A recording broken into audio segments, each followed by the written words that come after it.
Ah, não, está aqui. Coloquei essa nota hoje no Facebook.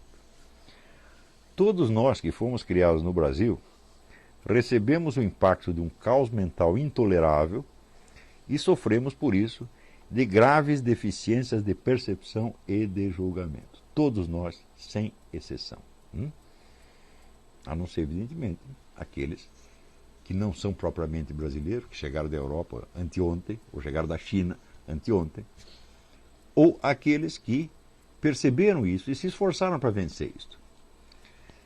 Percebemos mal a relação tempo-espaço, as conexões causais na vida prática, o nexo de ação e resultado, os valores e proporções na vida moral, etc. Olha, o número de vezes que eu vi pessoas se queixando de que não obtiveram resultado nenhum em ações que elas não praticaram é uma grandeza. Então, o sujeito não faz, não desencadeia o efeito, ele não obtém a causa e depois ele fica triste porque ele não lembra que ele não desencadeou o efeito. Não é isso? Isso aqui é muito comum no Brasil. Tanto na esfera individual, da vida individual, quanto na esfera pública. Enfim, não sabemos viver. Tive a sorte de perceber isso quando era ainda um adolescente, mediante o confronto do meu desempenho na vida com o de pessoas de origem europeia recente.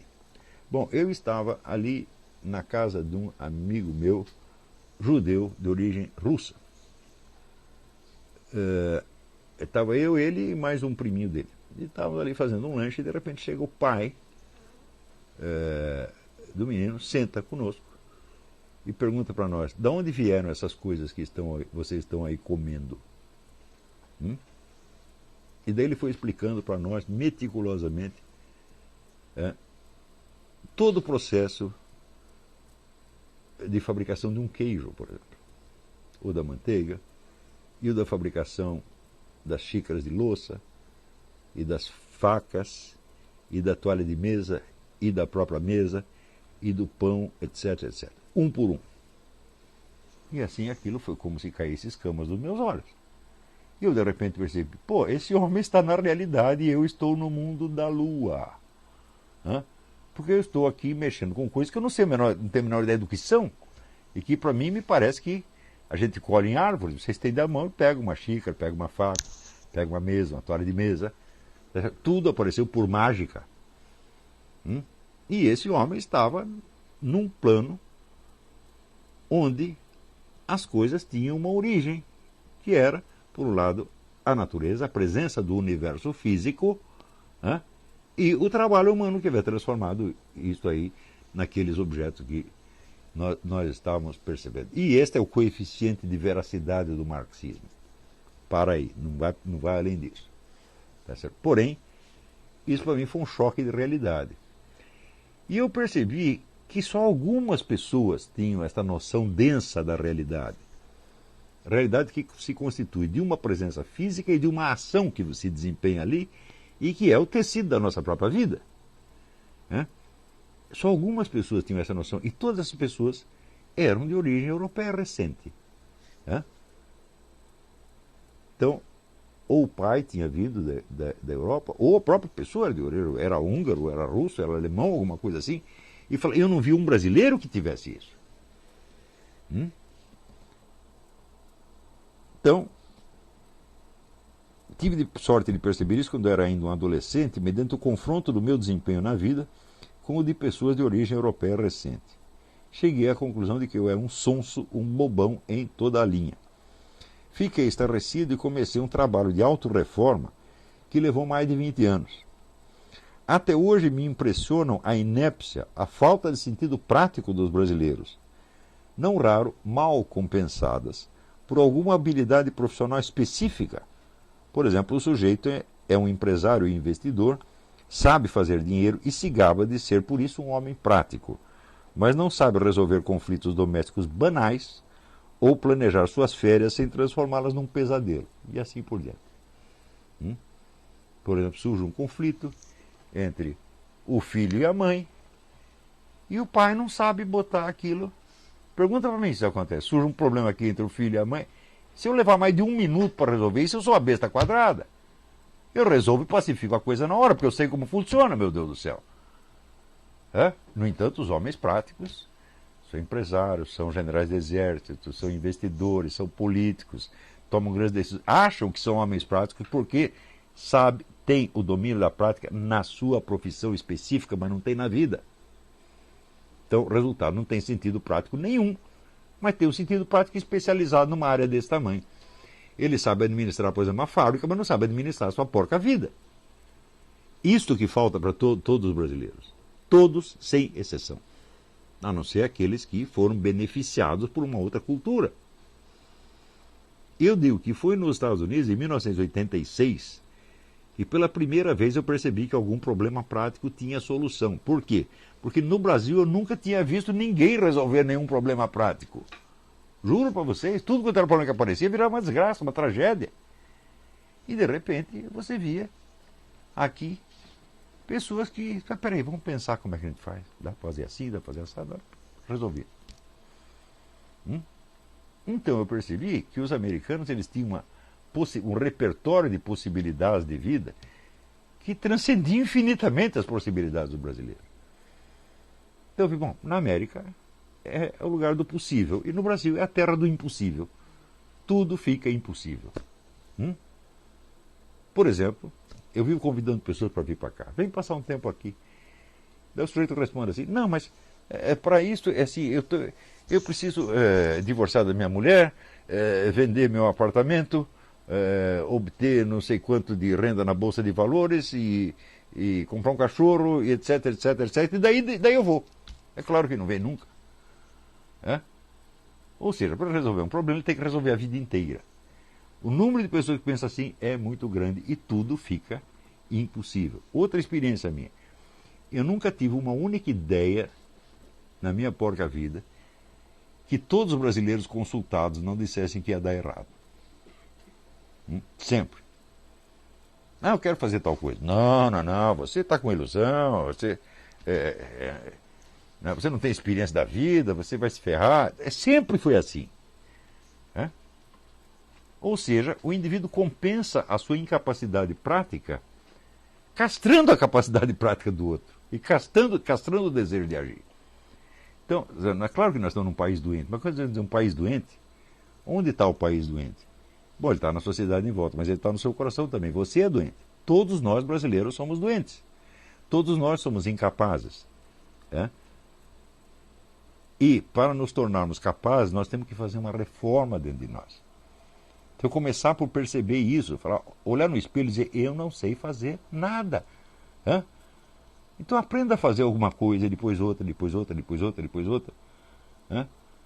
Por exemplo, você tem um conflito doméstico. Como é que você resolve um conflito doméstico? Duas pessoas brigam, como é que você faz?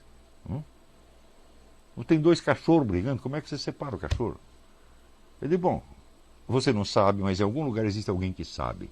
Existe uma tradição, uma cultura, onde houve um aprendizado que foi passado de geração em geração. Então, aquilo que você não sabe, alguém sabe. E procurar isso chama-se adquirir cultura. Mas acontece que no Brasil, cultura é uma coisa, a vida prática é outra. Então, é um problema kantiano. Entende por que é um problema kantiano?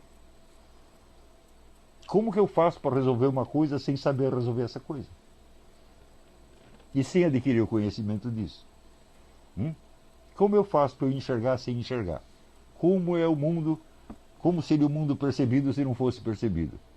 É uma pegadinha infernal, absolutamente infernal. É o Zenão de Eleia de novo, gente. Então, quanto mais fragilizado um ser humano está, mais facilmente ele cai nessas pegadinhas zenonianas. E isso torna a sua vida impossível.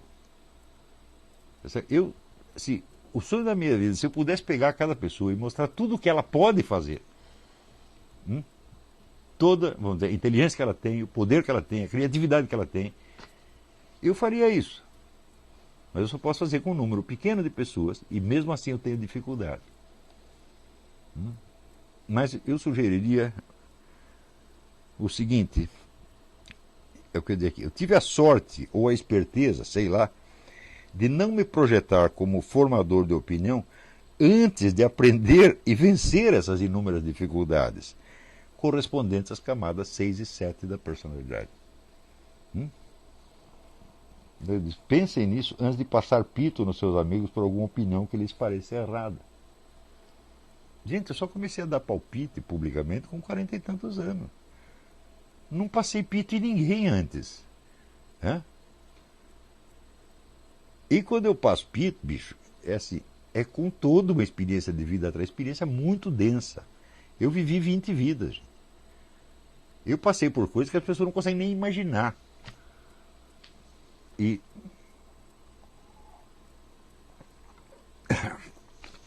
então, é claro que a minha capacidade expressiva é muito limitada em relação, vamos dizer, à amplitude da experiência que eu vivi. Eu não consigo explicar tudo de uma vez, preciso ir um pouco de cada vez. Por isso é que quem assiste às aulas desse curso entende o meu pensamento muito melhor do que quem lê um artigo. Porque se ele está lendo só o que está no artigo, ele pensa que eu só sei aquilo. Isso é outra característica do brasileiro, a síndrome de Dunning-Kruger. Né? A gente nunca pensa, espera, para dizer o que ele está dizendo, o que mais ele precisaria saber além disto? Então, existe, junto com esta incapacidade prática, junto com ela, em função dela, vem esta necessidade de sempre depreciar os outros. E buscar uma compensação, porque a impotência diante da vida é uma coisa terrível. Eu quero tudo e não posso nada. Estou amarrado por todos os lados. Claro que você vai ter ódio do universo. Então você vai culpar Deus. Mas culpar Deus não posso, porque eu sou católico, etc. Então você vai encontrar alguém para você criticar, para você falar mal, para você esculhambar. Então é uma compensação. E o caranguejo no balde. O caranguejo está saindo do balde, o outro puxa. Ele vem para baixo. Então é vir uma tragédia. Tudo isso, gente, é superável. Mas o único que precisa saber, olha, quando você é novinho, tome consciência de que, primeiro, você é incapaz. Segundo, você é anormal. Pessoas normais não existem no Brasil, porque não tem norma. Não existe um padrão de normalidade no Brasil. Existem padrões de normalidade grupais. Onde você, para ser considerado normal, você precisa se ajustar à loucura daquela turma em particular. Mas um padrão de normalidade que seja reconhecido na sociedade não existe, simplesmente. Em outros países existem. Chega aqui nos Estados Unidos, todo mundo sabe o que é um nego normal ou anormal. E quando vê que o nego está normal, eles falam, you need help. Qualquer um percebe isso quando o sujeito need help. No Brasil tem camarada totalmente louco, está louco há várias décadas. E ninguém percebe que o nego está louco, porra.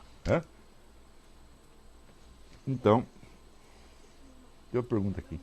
Pergunta talvez meio básica, mas eu acho que pode ser que ilustre o que você está falando. Você acha que para superar essas barreiras, um bom método de auto-superação seria você passar a adquirir gosto pelos desafios ao invés de... Eu não digo que isso seja um método, o método que se aplica a tudo, mas sem isso não dá para fazer nada. E também objetivos que façam você lançar alvos, né? Que você, por exemplo, quando você percebe que você tem uma incapacidade, a primeira coisa que você tem que perceber e aceitar. Por exemplo, vamos supor, você é covarde. Ótimo, então vamos partir daqui. Eu sou covarde. Como é que eu faço para deixar de ser? Então, primeiro, você tem que conhecer alguma pessoa corajosa. E em vez de você odiá-la porque ela é melhor que você vai ter que aprender com ela, pô. E enfrentar situações enfrentar situações. A pessoa só nos testa. Claro. Eu, quando era adolescente, eu tive um grande professor de coragem, que era um amigo meu, que era um gaguinho. E por ele ser um gaguinho, baixinho, tá certo? Ele compensava isso com atos de bravuras cada vez maiores. E eu falei, pô, isso aí é legal, eu vou fazer a mesma coisa, porque daí eu vou ficar corajoso como ele. E isso me fez muito bem. Agora, se eu ficasse com raiva dele por ele ser corajoso, eu teria ficado covarde. E assim por diante. Tudo desse mundo dá para você aprender, mas você só consegue aprender aquilo que você ama. Né? E quando você ama uma qualidade, você ama quem possui essa qualidade. E esse amor vai impregnando você das qualidades do outro. Então você pode superar todos os problemas da vida, mas mediante o amor ao próximo. Tá certo? Agora, não buscar a compensação, vamos dizer, do azedume, da crítica. Nunca fazer isso na sua vida. Né? Então,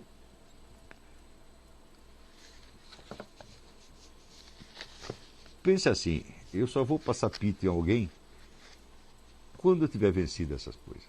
Quando eu tiver certeza de que, agora eu consegui a minha sanidade, a minha normalidade, a minha centralidade. Então agora eu sei quem eu sou. Eu tenho um centro. Quando eu falo a palavra eu estou muito consciente do que eu estou falando. Não uso a palavra eu à toa. Quer dizer, quando eu falo eu, estou falando toda a minha história, a minha evolução, a minha autoconsciência, a minha presença diante de Deus quando me confesso. Estou falando tudo isso. Então eu quer dizer alguma coisa. Eu vou dizer, bom, agora eu sou alguém. Talvez ninguém saiba, mas eu sou. Então você tem essa presença para você mesmo. Então o que você faz adquire peso. E esse peso significa poder. É o poder que você tem perante a vida. Não é o poder que os outros te conferem, como por exemplo quando votam em você para ser presidente da República. Isso não é um poder que você tem, é os outros que te derem. Quando eles não quiserem mais, eles tiram de você, não tiraram do Collor. Isso não é poder real. Poder real é aquele que está com você e vai para o túmulo junto com você. E que você não transfere para ninguém. Então, nós no Brasil, precisamos aprender a ter poder, a vencer as nossas coisas. Então, bom, é isso aí. Então, acho que por hoje já falei até demais, não vou responder pergunta. Eu estou viajando daqui a pouco para encontrar os ursos. E sábado que vem provavelmente não teremos aula. Tá certo? Ou talvez, se der para gravar alguma coisa e colocar no ar, no horário, eu avisarei vocês. Tá bom? Eu agradeço muito ao Rubens Endel e ao João Emiliano e ao Ítalo Lorenzon. Essas observações foram realmente muito frutíferas, né? Tá certo? Isso aí, essas coisas ajudam realmente a gente a explicar o que queremos explicar. Então, até a semana que vem ou até outra semana. Muito obrigado.